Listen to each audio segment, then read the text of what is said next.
I'm focused on just making sure we hand off a smooth transition. We let the voters decide in this great democracy of ours. Hi there, it's WAMC News Director Ian Pickus. And on this episode of the WAMC News Podcast, we speak with the newest member of Congress. 4 years ago, Ulster County Executive Pat Ryan finished second in the Democratic primary in New York's 19th Congressional District. Now, he's finally heading to Washington. We answered the darkness, the divisiveness, the cynicism with hope, with positivity, with people power. Remember that.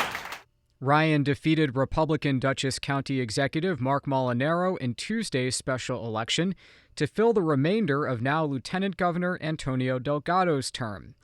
In an electoral oddity in this unusual cycle, the pair both won party primaries in different districts for November's general election. First, Ryan has 4 months in the House of Representatives at the start of what he hopes will be a longer run. Congressman-elect, thanks for being with us. Hey, Ian. Thanks for having me. Do you know when you'll be sworn in? I think they're still figuring out the schedule. This is all highly unusual, but it looks like first or second week of September is what I've been told. So how are you getting ready during that inter-office period? Well, first off, making sure that I ramp down and hand off a smooth transition as county executive, which is, of course, really, really important to me and the people of Ulster County. So we're working on that. And then most important looking forward is to get out to every single corner of the New York 19th, to be continuing to listen, to engage. So I'll be doing a district-wide tour in the next sort of days and weeks to make sure that I'm grounded in just always showing up, listening, and then delivering where we can, especially economic relief at the moment that we're at. It occurs to me to ask, there is ongoing discussion and meetings are happening about your replacement as Ulster County Executive. Do you plan to endorse in that field? I'm focused on just making sure we hand off a smooth transition. We let the voters decide in this great democracy of ours, and that's how I'll think about that race. And most important, once I'm sworn in, delivering for the constituents of New York 19th, which I'm still sort of processing the weight and the gravity of that responsibility, but I'm so humbled and so honored. So let's go now to Tuesday night. This was a special election that got a lot of national attention because it was one of the first elections since a lot of developments in Washington over the summer. How confident were you that you would win? We knew it was going to be very, very close, down to the wire. So I felt a lot of momentum. We felt a lot of momentum building around the campaign in the last few weeks. Volunteer numbers were through the roof, and grassroots financial support from across the district and the state and the country, actually. And we couldn't keep yard signs in stock, which is always a good sign. And so all the indicators were encouraging, but this is a very toss-up district, to use a pundit term. And so we just didn't quite know how it would go, but I'm so proud that the community stepped up. And I think this is a real moment for our country, where our democracy is under threat, where fundamental rights and freedoms are being taken away and challenged and on the line. And so to see our community step up in the way they did and send a clear, strong message about that is really powerful, and I'm so proud. Why do you think you did win this race? I think we gave something for people to stand for, to believe in, to fight for. I mean, I was consistently reminding folks that when fundamental rights and freedoms are being taken away, this is not what our country is about. This is not what our country stands for. And I think even transcending political party, we saw patriots in our district stand up and say, we are going to remind everyone watching what we believe in, what we stand for, which is choice, which is freedom, which is safety. And so, very, very cool. The Molinaro campaign says that he called you after Tuesday's results came in, very, very late Tuesday, that you two had a conversation when he later conceded the race. What can you tell us about that conversation? Yeah, it was a very long night for everybody. And Mark and I spoke the next day. We had a great conversation. We've worked well together as county executives and really delivered for our communities and helped each other. It was a campaign where we both had a lot of passion and fire and didn't agree on every issue. But I'm confident that we'll continue to work together in our current roles as county executives, future roles, whatever they may be. And, I have no doubt that Mark will continue to do everything he can for this community. That's definitely what he's about. Well, there's a decent chance you'll both be in the next Congress representing next door districts. So you've got to sort of stay on each other's radar, don't you? Yes, and more importantly, we both have sons about the same age, both named Theo. So we're always comparing, notes about whatever shows they're watching and the latest toys and all that kind of stuff too. So we've got the dad bond as well. So what do you set as your top priorities during the next few months when you'll be in Washington? Well, again, first and most important for me is being in the district, showing up, really hearing what specific challenges and problems and worries people have, and then bringing that voice and amplifying that voice down in Washington. There are critical national priorities, making sure, as I've been clear about from the beginning, that we do stand up and protect abortion rights and reproductive freedom in every way that we can is certainly going to be a top priority for me.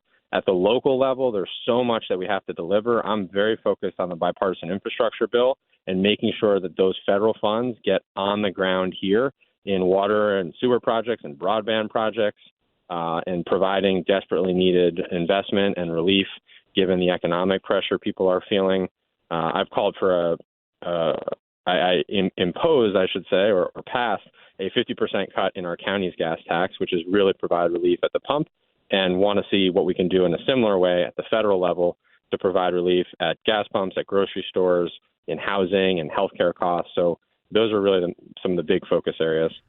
One of the key issues, and you raised it a moment ago, that you ran on was access to reproductive health care and abortion rights.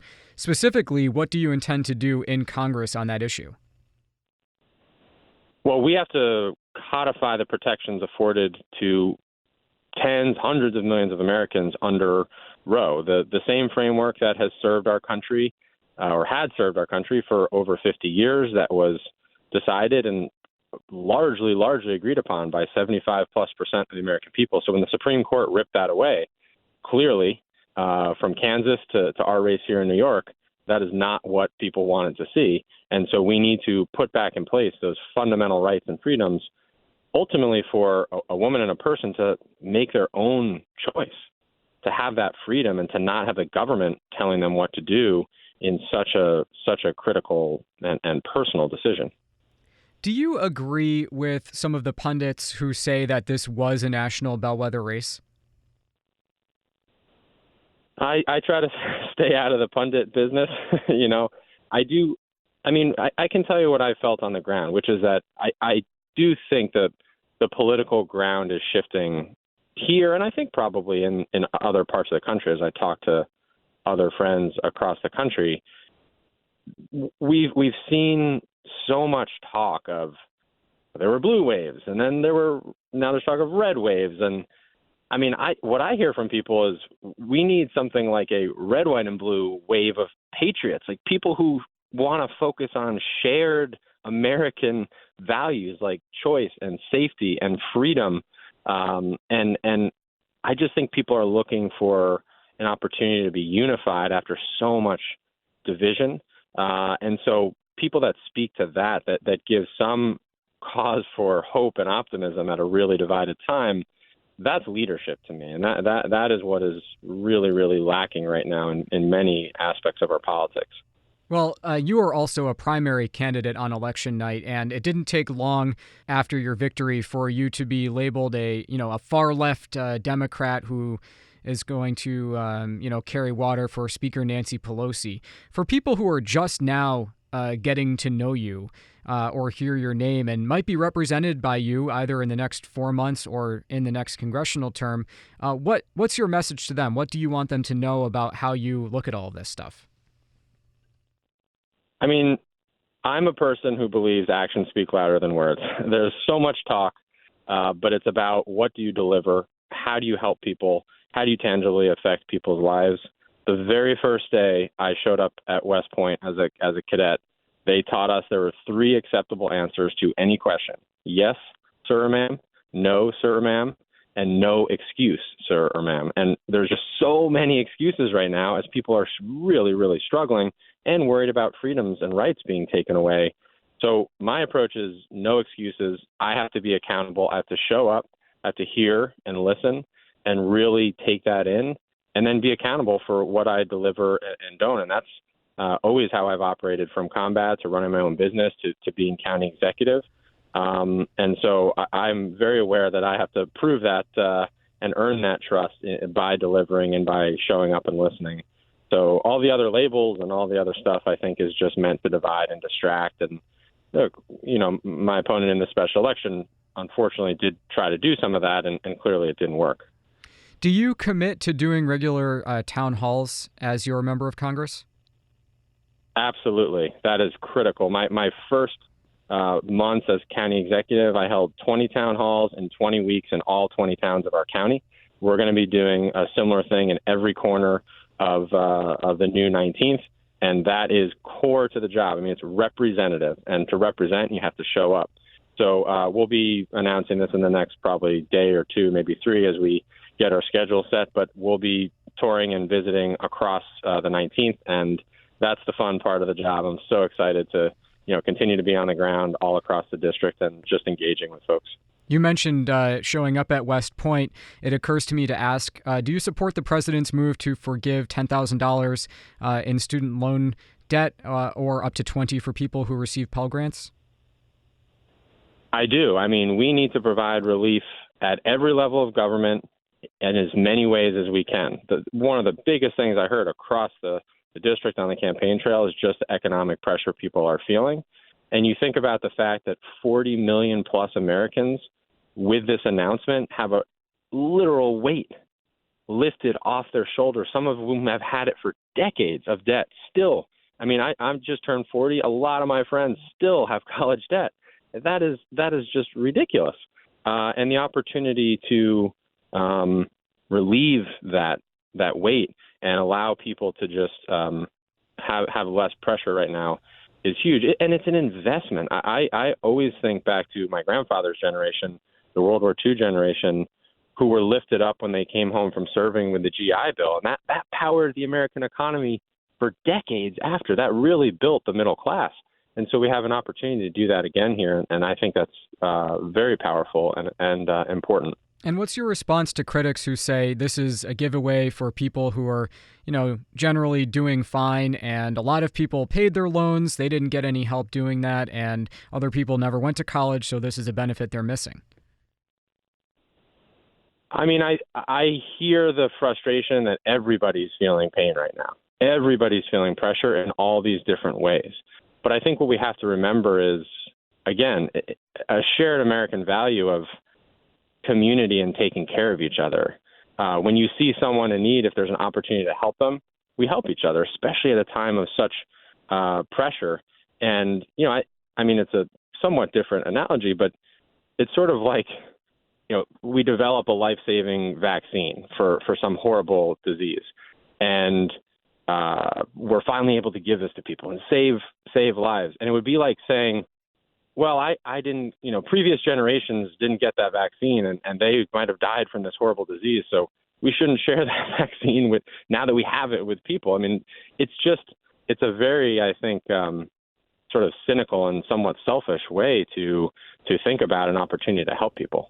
Okay, last thing. Governor Hochul was on this station the other day, and she was talking about winning her special election to Congress, and then she ended up staying with Carolyn Maloney in Washington, who had a spare room. Where are you going to live down there? I have no idea, Ian. Yeah, I've slept about maybe a total of 6 hours in the last however many days it's been. So we're figuring all the logistics out. But I've slept on lots of sandy grounds in all kinds of places and corners of the world. So where I sleep will be the least on my list of things to figure out. Democratic Congressman-elect Pat Ryan, the Ulster County executive, he won Tuesday's special election in New York's 19th House District and will serve the rest of the year. Congressman-elect Ryan, congratulations, and thank you for taking the time. Thanks, Ian. Have a good one. All right, that does it for this episode of the WAMC News Podcast. Thanks so much for listening. Until next time, I'm Ian Pickus.